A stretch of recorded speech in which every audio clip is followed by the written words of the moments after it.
Welcome back to the Tiga Tactics Podcast, a show about self-defense for civilians by civilians. We discuss all things personal protection, including martial arts, combat sports, and street combatives. Our resident MANs, martial arts nerds, include co-founder of Tiga Tactics and holder of black belts in 9 different styles, Dr. Conrad Bui. Hello, everybody. We also have black belt holder in 4 different styles, and the other co-founder, Patrick Vuong. Hola, online listeners. And I am the third co-host, retired now Army Special Forces soldier and champion obstacle course racing athlete, Evan Ultra-OCR man Perperis. And I'm excited because we have all 3 of us back on an episode because the last couple it's just been 2, trying to deconflict schedules there. Yeah, and are you used to saying the word retired now? It's still weird because I'm not that old, like I'm low 40s, so it's like people are like, oh, what do you do? I'm like, well, I'm retired, and they're like, you're retired? And it's like, yeah, Independently wealthy, that's why. yeah. And I'm a student again, which is also weird. So I'm like too young to be retired, too old to be a student. So yeah, never thought I'd be taking finals again in my 40s, but here we are. Just really Unfortunately, quick, how is it to shift gears and head back to school? it's hard. I'd say so. Like taking finals and doing homework, I'd say is hard and not something I missed. As far as like being a student of something and learning and being at like the bottom of a totem pole again, I feel very comfortable with that. I've started various martial arts over the last 5, 10 years, and I've started other like I've gone through military training where I mean, you essentially don't wear rank, right? So you're at like an level playing field. So I'm used to being at like the bottom of a totem pole again, even though in my military career I had some rank and I had some clout from various schools and stuff I went to. So I think part of one of the I know we always talk about how great martial arts is, right? But one of the great things is it humbles you, right? So like you get used to kind of working your way up, especially if you're someone who jumps around styles and gets used to being back at that bottom. And is it much easier the second time around now that you might have less stress since you're already retired and you're doing this more because it's a spiritual journey and something you want to do? Is it different than going to school the first time? Yeah, yes. So, again, if people aren't tracking, I'm in a seminary program. So I go to Hellenic College Holy Cross in Brookline, Massachusetts. So I go here for 4 years. I'll get a Master of Divinity and come out and get ordained as an Orthodox priest. And I actually have a master's degree already. And I'd say it's a mix of stress. So as an adult, I'm much more organized with time. Right? Like I'm not going out partying or anything like that. I also have a family now, so that there's other Mm. commitments that I have to kind of like schedule. So in some respects, a lot easier. In other respects, there's a whole bunch of new challenges. I'd say as someone who's already has a bachelor's degree and already has a master's degree, I'd say it's easier because I kind of know what to do. But that being said, again, doing homework in my 40s is not like, it's not like, yay, I'm doing homework. It's, you know. I don't think doing homework at any age is a reason to celebrate. Yeah, but the one kind of cool things are my kids are in the age where they have homework, so I do like I think it sets a good example that like I'll come home and I have to do homework and they have to do homework, and it's like, well, you got to do your homework because I'm doing my homework, so you know, lead by example type thing. There you go. Yeah. All right, let's get into today's episode. Enough about me. Today we're going to be talking about goal setting, right? So this is the last episode, the end of season 1, the end of 2024, our first full season, and we want to talk about goal setting with New Year's coming up. And I know like a lot of people like to make New Year's resolutions. So we're going to talk a little bit about some concepts, kind of ideas you can use for yourself, and then also we can talk a little bit about like our personal goals, and maybe that'll unlock some ideas for some of our listeners on what they want to set their sights on for 2025. So why don't we start kick it over to Patrick and to share some of your thoughts on goal setting and New Year's resolutions. Yeah, absolutely. New Year's resolutions. It's a big deal in Western culture. And it seems great. It's such a great idea, especially if you're into self-defense, martial arts. I don't believe you should train aimlessly. You should always have a goal and set a resolution for yourself. But I'm not I'm not big into New Year's resolutions because I believe it sets you up for failure. Mm. Because okay, let's put it more practically speaking. Anybody who's ever gone belonged to a dojo, belonged to a self-defense academy, belonged to a gym, you know that that first week of January, it is packed. It is just you can barely walk. There's no parking in the parking lot. It's just wall to wall people, tons of sweaty people. And then by the second, third week, a little, less people go. And by the end of January, it's kind of like back to normal. All those people who are all into their New Year's resolutions, they've all dropped out because many reasons, and that we'll talk about. I'm sure we're going to jump into deep dive into why those reasons happen, but it basically, these New Year's resolutions set you up for failure. I know tons of people who always set up New Year's resolutions every year, and it's the same resolutions 5 years running. And it's basically, it comes down to this: they're setting dreams, they're establishing their dreams, but there's no deadline. Mm. So a dream without a deadline is pointless. It's not concrete. It doesn't give you structure. Like the martial arts should give you structure. It should give you a curriculum. But people who just set New Year's resolutions, they're just setting dreams. And dreams don't work unless you do, right? And one of the biggest influences on me understanding why this is and what the difference between a dream and a goal is actually our co-host Conrad. He's my older cousin, and I remember when I was younger, he would kind of give me these little hints and tips. But then I got to, I would say, my early 20s, and that's when he really sat me down and like really went through a system that made a whole lot more sense, and it made my martial arts training progress tremendously faster. So rather than explain it, I'll have the man himself explain it. So Conrad, why don't you tell people what you taught me and how it's helped you? Uh, just real quick, back to what you were saying about the New Year's thing and how people fail. I am guilty. Every New Year, I do set resolutions that I don't necessarily achieve sometimes, and at the same time, the next year allows me to try to get it right again. So, just to share with the listeners, one of my resolutions I try to set is to sleep earlier. I mean, there's been all this research about sleeping 7 to 9 hours every night, and sometimes I don't achieve that number because I'm up late dicking around, seriously dicking around. Like I look back and I'm thinking, what was I doing? Why am I sleeping late? It's because I was dicking around, literally. And so every year I just go back and I'm like, oh man, I need to reset and refocus. I think it's just a great opportunity for me to try to get it right again. Uh, but back to what you were saying about setting goals, I think setting goals is a important life skill that they should teach in school, because if we don't set goals, we wander around aimlessly. Mhm. I know, like, here's how it works with the school system, right?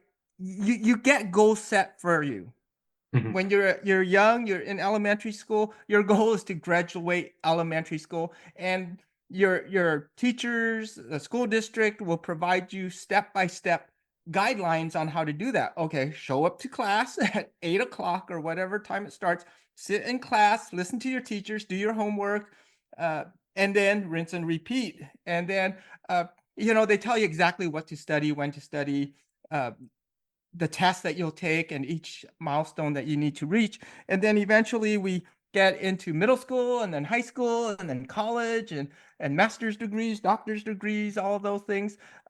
And then when people graduate, a lot of times they're not spoon-fed these goals, and they're not forced to do things like show up to class on time and things like that. So I think goal setting is a skill that's very valuable, should be taught in school, and should be actually, I believe, worked through maybe around high school or college, or especially after you graduate with a certain degree. There's there If there's a goal setting workshop, I think that would help a lot of people as well too. So I know I'm talking with Evan here. He's you've set so many goals, you've achieved so many goals. This is just like uh, it's going to be like a quick rundown of how I might have someone do a goal setting thing. So the first, well, I think Evan, you've talked about this in the past with SMART goals, Yeah. SMART. You want to explain that? Yeah, so SMART is a acronym that people use for goal setting. Essentially, it stands for specific, measurable, attainable, realistic, and then time bound. Right? So specific, it's very like you're not like I want to be healthier. It's like I want to lose 5 pounds. Right? It's something very specific. Measurable, again, that kind of links to specificity. Right? It's something that you can actually quantify as opposed to just being like I'm healthier, which is a very abstract thing, but if you tie it to a specific weight or body fat percentage or muscle mass increase or how much you can lift or something like that, you can actually measure it. Attainable and realistic. I feel like those two are very tied together as well, right? Like if I'm a blue belt in jiu-jitsu, if I'm like I want to have my black belt by the end of the year, like that's not realistic. I It's guess not. it is for you. It is with that new gi of yours. I mean, I'm pretty sure I could show up to my gym does offer a lot of classes. I'm pretty sure I could show up to every single one, and I would still. I mean, my skill would be exponentially better, but Mm, not black belt level, right? And then the last one is time bound, right? So you need some sort of time. You need some sort of hard line where be like, I will do mhm. something by X date. And with New Year's resolutions, a lot of people use the year mark. Um, really quick, jumping back to what Patrick said, I agree. I don't like New Year's resolutions because I think something's important enough. You don't wait to the first of the year to Right, do something about it. You do Yeah, it now, right? right. Like you're absolutely. not like, oh, I'm gonna start training whatever jiu-jitsu. I'm gonna start training whatever on January 3rd. It's like no, like go to the gym now. Like what's stopping you from going tomorrow, right? People are like, oh well, it's not really a good time. It's never a good time. No one said it. No one's like, man, I have so much free time. I don't know what to do with myself. Like no one says that, you know. So all Mhm. right, jumping back over to you, Conrad. Yeah, so I've also seen the A rather than attainable. I've also heard it as actionable as well too. So That's good. Yeah, uh, there's a couple of different variations of it. I've yeah, seen realistic change to relevant as well. right. And so I'd like to discuss some of the other A's and R's in that SMART acronym there. Actionable, I like that because uh, uh, actionable might be something that you can take action on versus if you're going into a tournament and you're like I want to win first place. Well, that's that is kind of actionable, but that's out of your control. You might just have an unlucky day. Your opponent might just be the new BJ Pan prodigy here, uh, and so that might be out of your control. But what is in your control would be to say, I'm going to show up to class every day. I'm going to train twice a day. I'm also going to do cardio on my weekends. And so those might be more actionable. I'm going to be present at the workout. I'm going to try to give 100%. I'm going to stay focused. So actionable things are things that are within your control. Taking it to business, for example, like if you're in marketing and your boss says, hey, I want you to get 10 new clients for me. Well, sometimes that really is out of your control to get 10 people to show up to the business. But what is in your control might be to call 50 people. So today I'm going to call 50 people. Maybe out of those 50, you'll get 10, maybe you'll get 25. Who knows? Or two or three, but those are more actionable steps that you can take that would be in your control. And so I think also of the R, you said it as realistic, which is totally important. It needs to be realistic. Another R could be relevant. Is this goal relevant to your values and your other long-term goals as well too? In other words, are you aligned with this? So maybe somebody setting a goal and they're not quite fully aligned with it as well. The one thing I do is I do like time based goals, right? So I'm like, where do I want to be in 5 years? And then, from that, where do I want to be in, 1 to 2 years? And then kind of from that, kind of backing it up to like, give me a target that's on like the near horizon, like 4 months away. And then Right. from there, like, what am I doing this week to make sure I'm closer to that goal rather than further away from that goal? Yeah, all right. So like immediate, short term, medium term, and then like long term goals. And I make sure they're all kind of stacked up generally in that direction. Because if you don't know where you're going in like a year or 5 years, like how are you going to align your actions of today to kind of line up with the future? So, I totally agree. Sometimes, like what you were saying, especially if you're let's say in Brazilian Jiu-Jitsu, it's your first week, your first year even, and you're looking at that black belt thinking, "Oh my gosh, this is gonna take forever." Just like what you said, you chunk it down, and uh, the saying goes, by the yard, it's hard, and it's a cinch by the inch.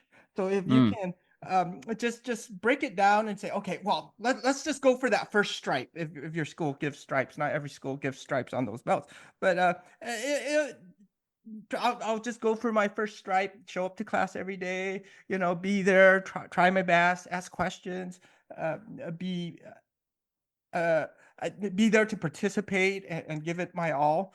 Yeah, and then you slowly work up to that. But yeah, sometimes by you're looking at the end road there and you're thinking, oh man, this is tough. But uh, so speaking of the stripes, I also want to talk about um, systems that that promote belts. In other words, white belt, yellow belt, green belt, blue belt, those kind of systems. Some systems, not every system has that, but those systems that do, I think that helps to give you little goals that, in other words, chunking it down and having more achievable, more, if you will, immediate type of goals. yeah. It gives the students feedback. It lets them know they're progressing.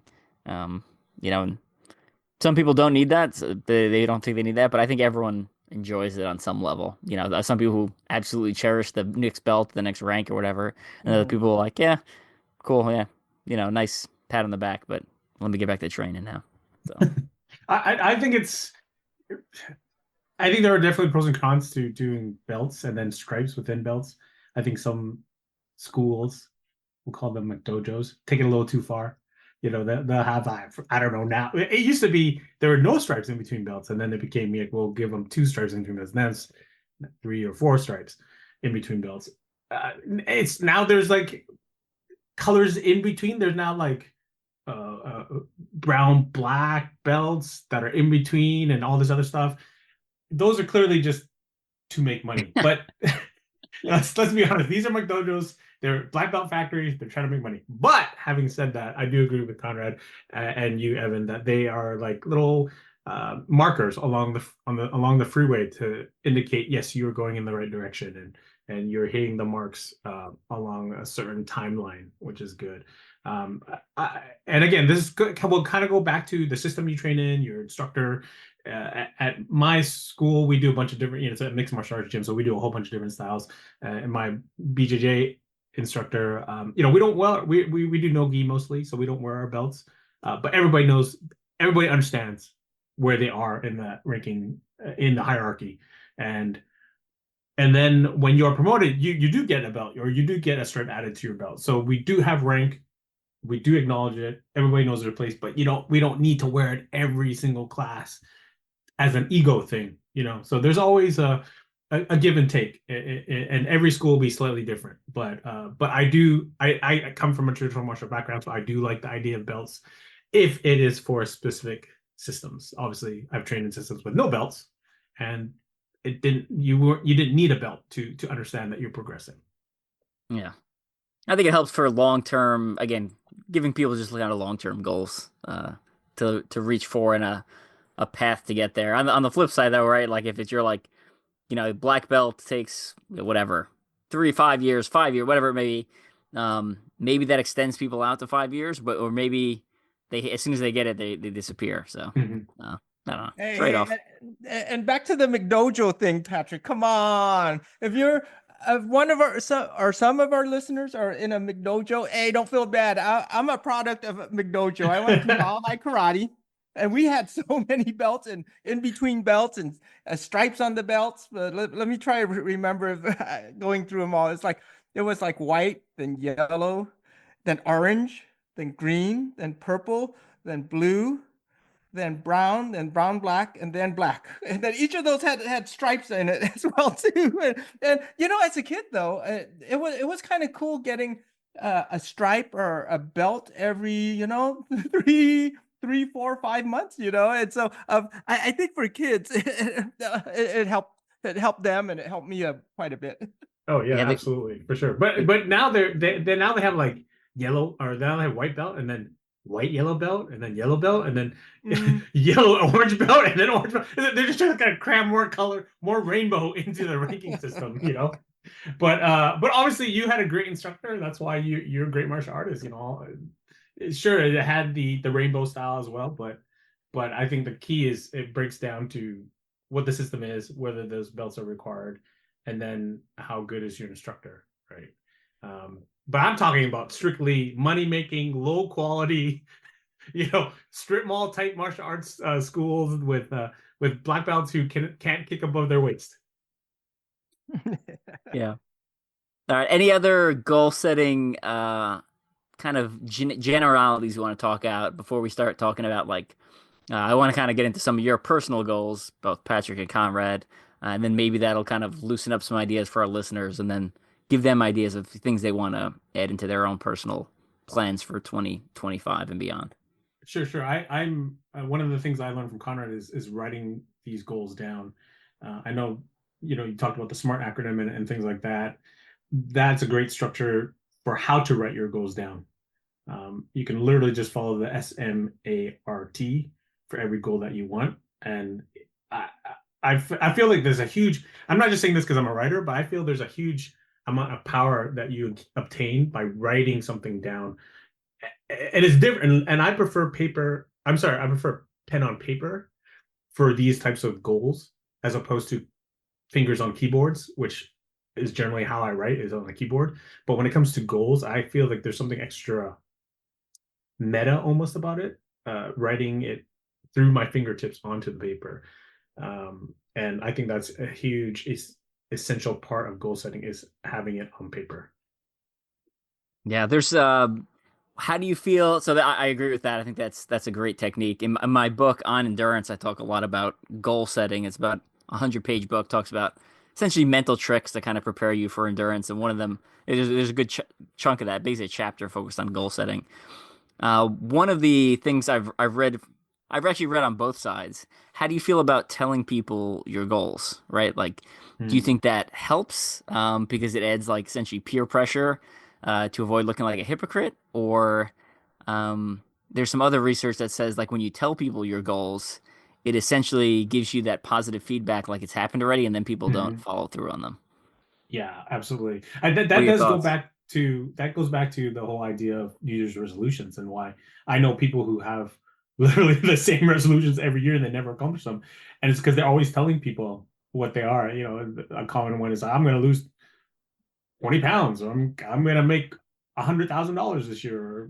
And it's always, I hear the same thing every year, and it's because they're too busy talking about it rather than Mm, doing it. And so for me personally, I know it's different for everybody. For me personally, I'll tell people about some of my goals, but not the ones that are, let's say, the most core and important to my being. There are what I would say, like it's kind of like what Connor was saying with the yards are hard, but inches are cinches. I will tell people the inch goals, because those are usually like day to day, week to week things. But the long term goals, I usually keep those to myself. yeah, I agree. I think the bigger goals, especially if right, like if my goal for a year or 3 years from now is too big, I think when sometimes you tell people, they're like, well, you're not even anywhere close to that level. Mm, That's too ridiculous. And it's like, yeah, but you don't understand all the micro steps I'm taking to get there. mhm, So when I was doing endurance obstacle course racing, where I would do these like big challenges every year that I'd self-create and I'd raise money for charity, I wouldn't tell people what the plan. I had them planned like 3 years out and 4 years out, but I never told people until I was ready to like launch and set up the fundraiser. One, because I didn't want people stealing it, and then two, because some of them sounded ridiculous. Like I'm gonna run and 26 miles with obstacles every day for a week. Like, people are like, what? No, you're not doing that. And it's like, well, Yeah. I am, but you know, you don't understand the building process I'm taking to get there. So, Right. any thoughts on that, Conrad? No, I was just gonna say that um, exactly what you just mentioned right there. So nothing to add. Okay.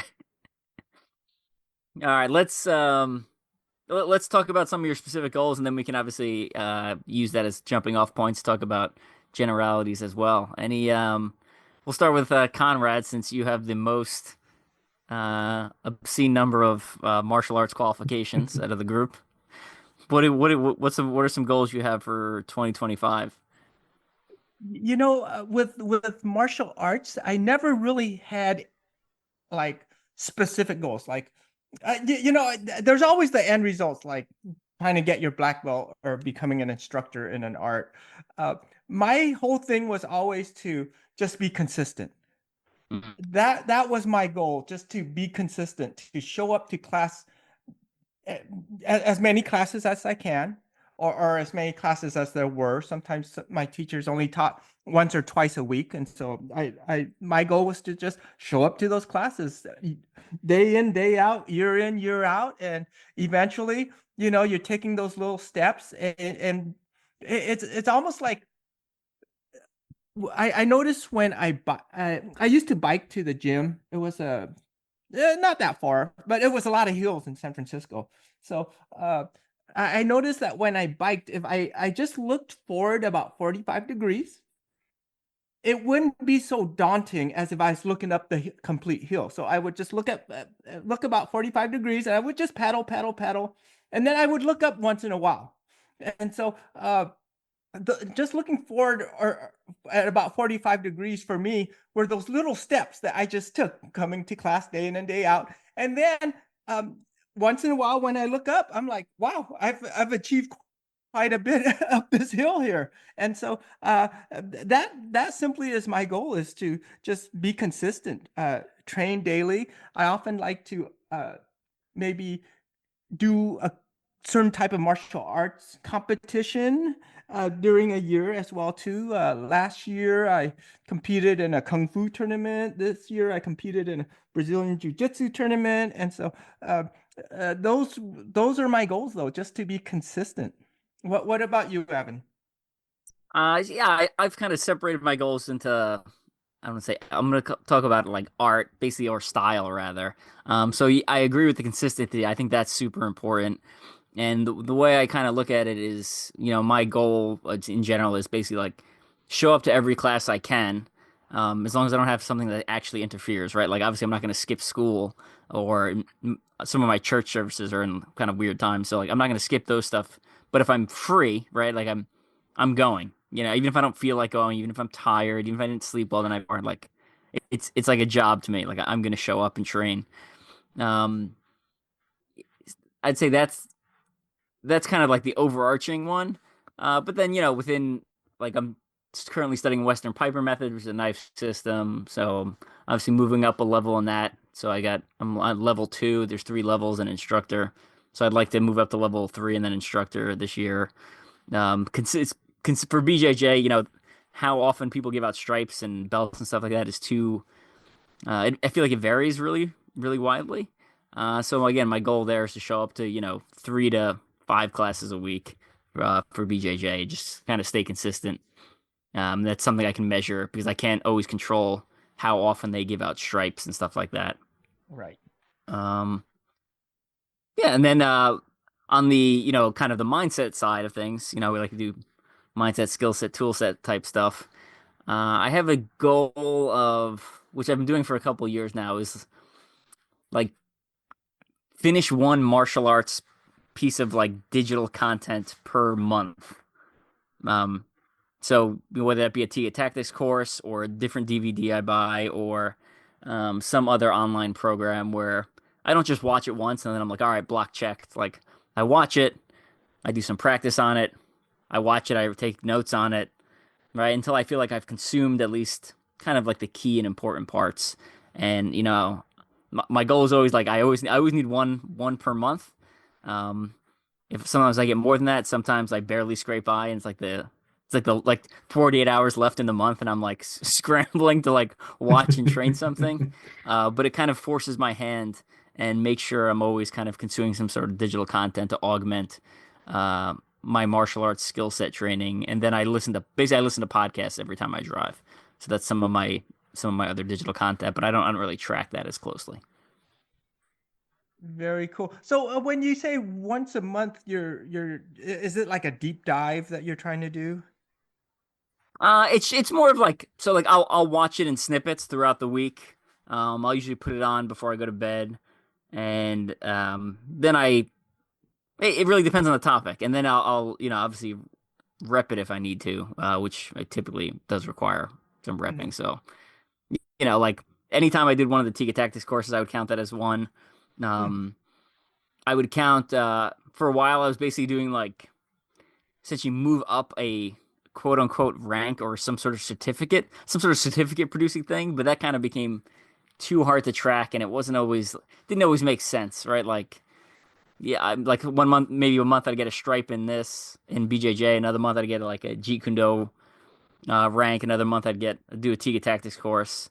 And then some months I'd do like a lot of training, but I wouldn't get like necessarily a certificate or anything. And I'd be like, well, that was still a really good month. I just didn't like I can't control when the instructor gives out ranks and Mhm. stripes. Um, so just kind of a self-made rule I created for myself to making sure I'm always consuming new information. Did that answer the question?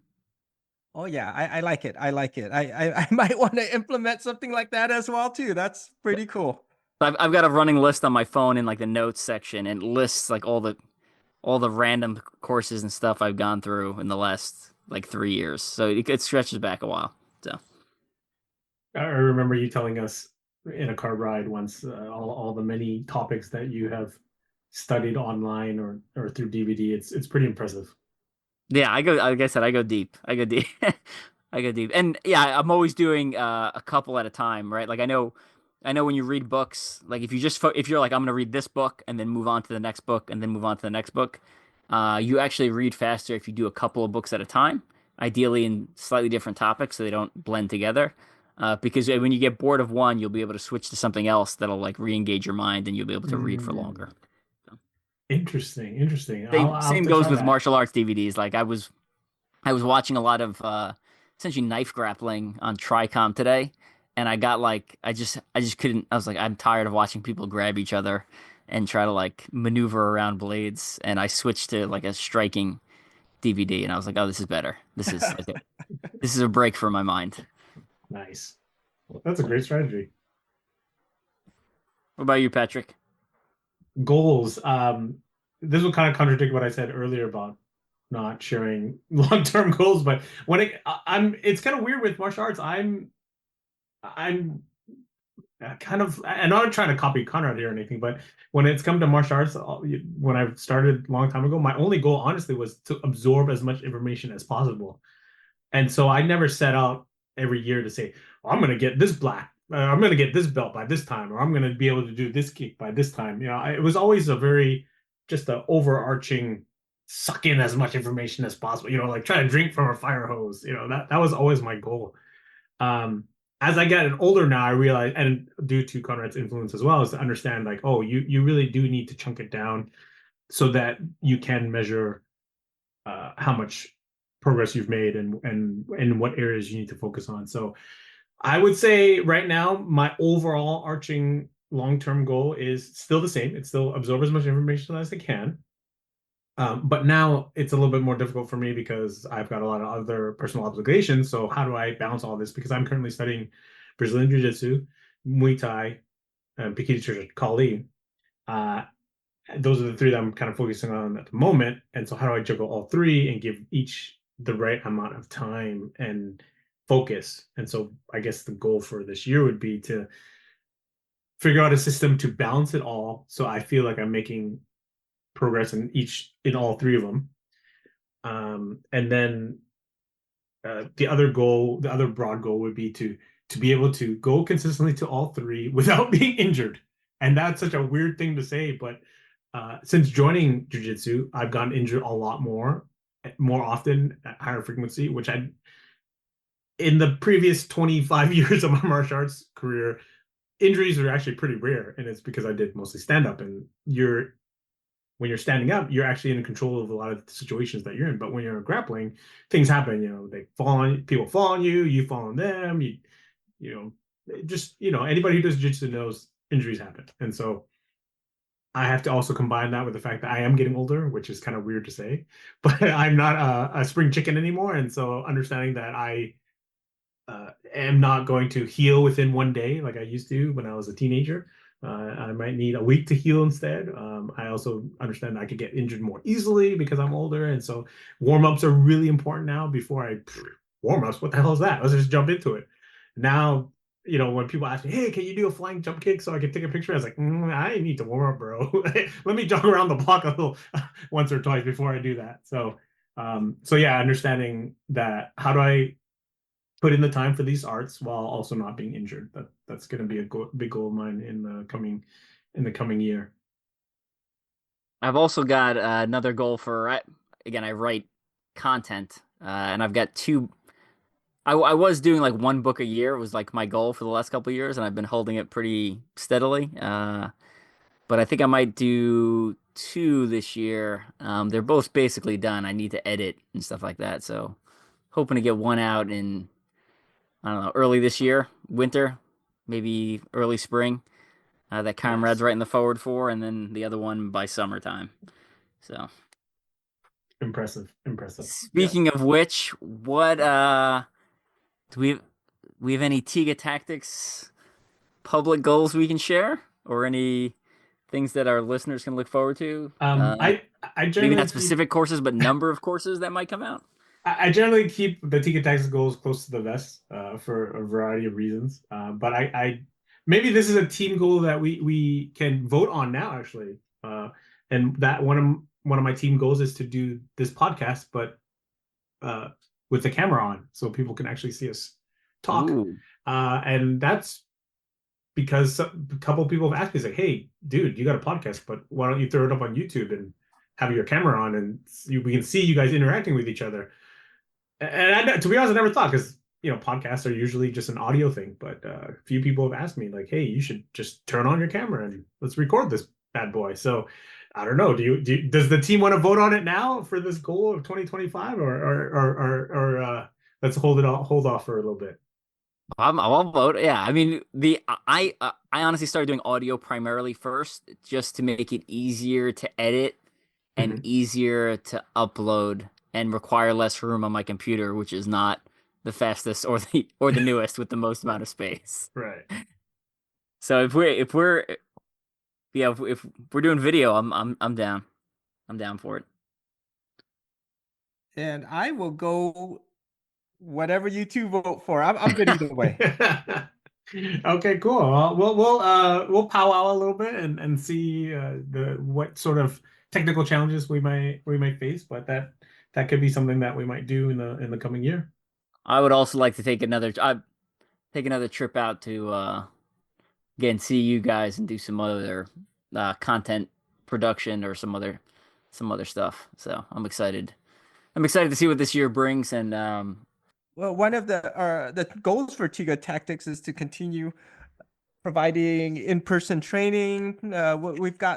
We do have some online courses we'll be releasing, and we're going to be filming some more online courses as well too. So we're just going to keep continuing to pump out quality material for our listeners and our audience here. sounds good. Any other before we start closing it out? Any other thoughts on goal setting, ideas, concepts, etc.? Yeah, I, I have a few. Go ahead, Pat. I was gonna just say this is more of like we don't have to answer it now, but just throw it out to our listeners. And I'm curious if they have any comments that they could share, whether it's share with us on Facebook or Instagram or emailing us.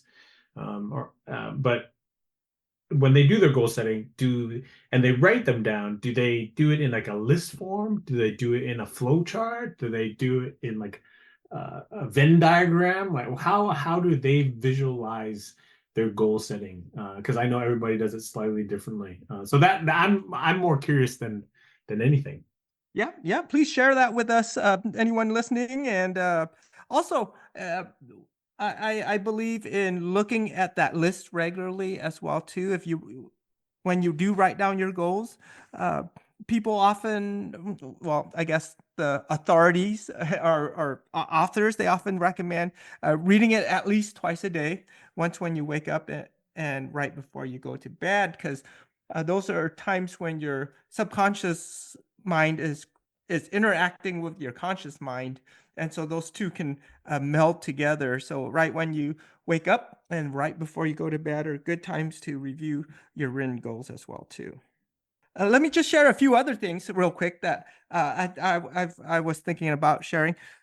When you have goals, you've got to have a why. Uh, that's I think that's what drives your goal engine. Why do you want to do this? If you have enough whys, the hows will take care of itself. The how, HOW, will take care of itself. If you can make the why very big, so big that it starts to burn, you'll figure out a way to achieve those goals, whether that's martial arts or anything in life. And uh, it's not just martial arts where you want to set goals. Patrick talked about it, about having a balance. So I think of martial arts as part of your fitness uh, goals. Other goals that you might want to consider are your financial goals, family goals, relationship goals, personal growth goals, career goals, spiritual goals as well too. So having a balance in all of those also important as well too.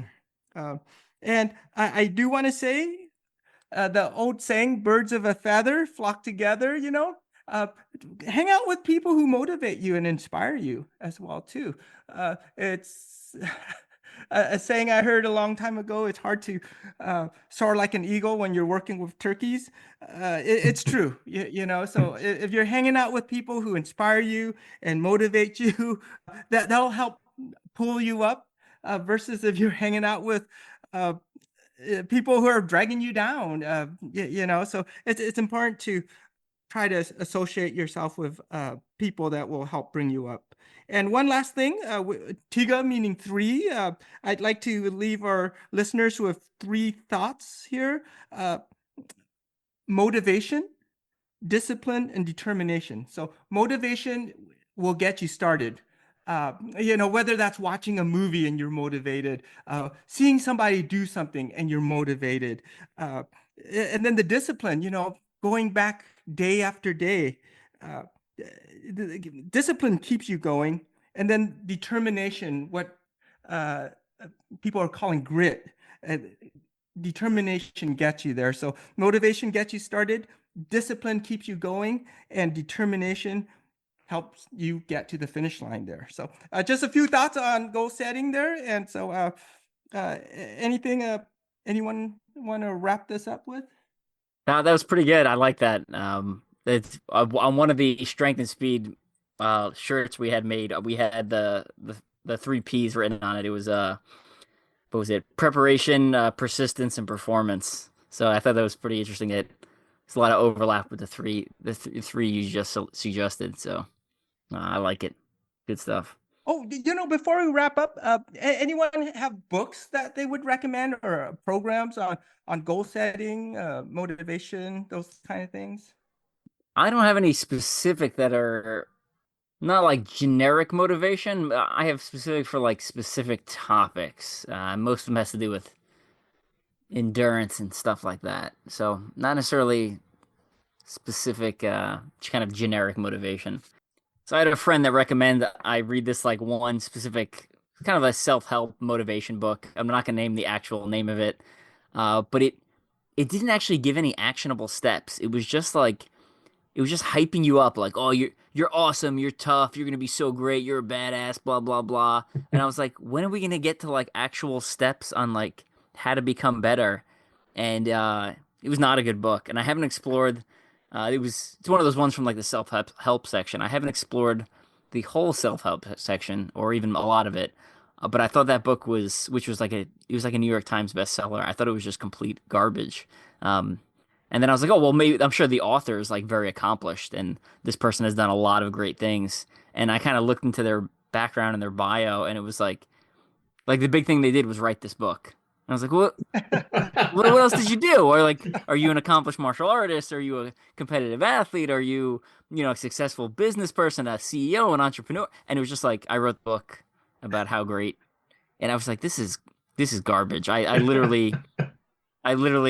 the book away to a friend, and I was like, I recommend you throw it out, but just my 2 cents.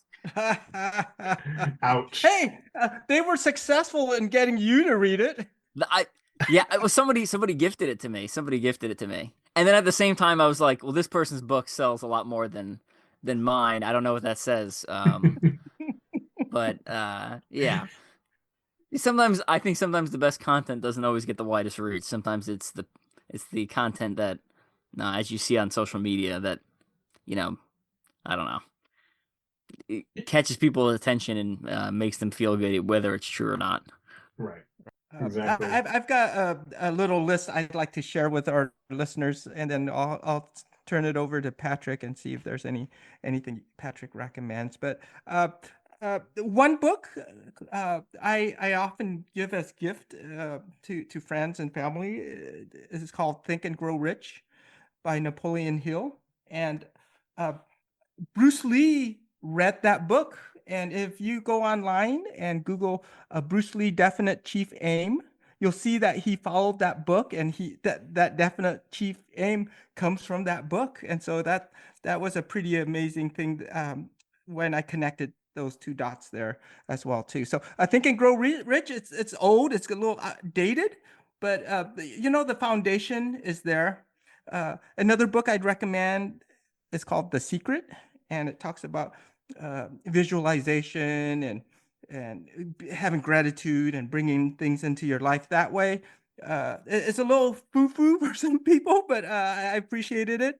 Another book I recommend is one of Tony Robbins' early works called Unlimited Power. There's a lot of good technology that he brought to the table back in those days, and it's still very relevant today too. I came from the generation of like the 90s, 80s, 90s kind of motivational speakers and instructors. And so some people might recognize some of these names. Dennis Waitley is another author I'd recommend. Zig Ziglar, he was another person that I often listen to. Brian Tracy, he still has work coming out, like books and programs to this day, as well as Dan Kennedy. He was also another person that I studied on my road to this point as well too. So just some names if you want to check into those. But again, I'm dating myself. This from the 80s and 90s when they were very popular. And Patrick. good news, you didn't name the author of the book that I had just finished trashing. So Oh, good. good job. Thank you. Oh man, that's hilarious. And that's you bring up a good point, Evan, because I know some, let's call them less successful people, and they don't have the mindset for success. And so they consider a lot of these motivational speakers frauds. These are the type of people who would say that, like, oh, Tony Robbins is just a fraud. He's not selling anything. He's just telling you how he's successful because he's telling you how to be successful, but he's not successful himself. And that's not actually true. Tony Robbins has done tons of stuff in his personal and professional career. And so and it's very much like trying to find a martial arts instructor. You have to find an author, an authority who has actual experience and has brought something to the table. And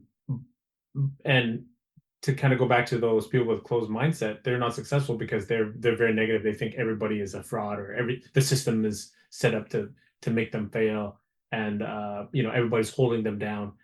And for me, the book that kind of like snapped me out of that type of thinking, that cynical thinking, was a gift, as Conrad said, a gift from Conrad that was Think and Grow Rich. And when I read that by Napoleon Hill, it opened up my mind because I'd never thought in that way before.